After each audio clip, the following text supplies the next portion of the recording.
السلام عليكم ورحمة الله وبركاته. ازيكم حبايبي؟ عاملين ايه؟ يا رب تكونوا بخير. النهارده كده هعمل حاجة بسيطة وحابة اشارككم معايا. هعمل شوية خيار مخلل كده، حاجة كده ايه تفتح نفسنا زي ما انتم شايفين. طبعا زي ما انتم شايفين يعني ايه، واحد بيبقى نفسه في اي حاجة مخللة نعمل شوية خيار.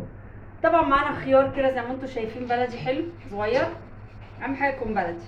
معانا مية، معانا ملح، معانا حبة خل، فصين من الثوم، معانا سكر. هقول لكم السكر ده ليه. اول حاجه هنجيب البطرمان بتاعنا ونقول بسم الله الرحمن الرحيم. هننزل كده بالخيار بسم الله، سهل جدا. وتاني يوم تاكليه باذن الله. حاجه حلوه كده، بتعملي خياره بخيارتها كده تطلع معاكي مقرمشه وجميله وفي نفس الوقت. ونحط عليهم ايه، قرنين فلفل حلوين دول برضو ايه، يدوم طعم وريحه. واللي مش عايز يحط ملوش في الحراق ما يحطش. انا حاطه ايه، قرنين بساط قوي كده زي ما انتم شايفين. بسم الله الرحمن الرحيم.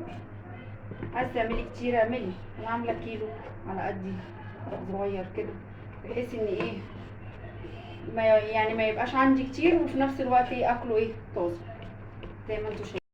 وهنا طبعا زي ما انتم شايفين كده حطينا الخيار بتاعنا. هنجيب الميه بتاعتنا، هنحط الملح زي ما انتم شايفين كده بسم الله الرحمن الرحيم، وهنحط خل، وهنحط سكر. ده السكر بقى ايه اللي هيخلي لي الخيار بتاعي مقرمش وطازه، وهيخليه ايه حلو وجميل، بحيث ان هو ما يطراش معانا زي ما انتم شايفين كده. دوبنا كله وهنقوم جايبين حاجه سهله وحاجه بسيطه ومش هتاخد معانا وقت خالص. بسم الله الرحمن الرحيم، بسم الله زي ما انتم شايفين كده. وهنقوم حاطين فصين الثوم بتوعنا الجمال دول زي ما انتم شايفين كده.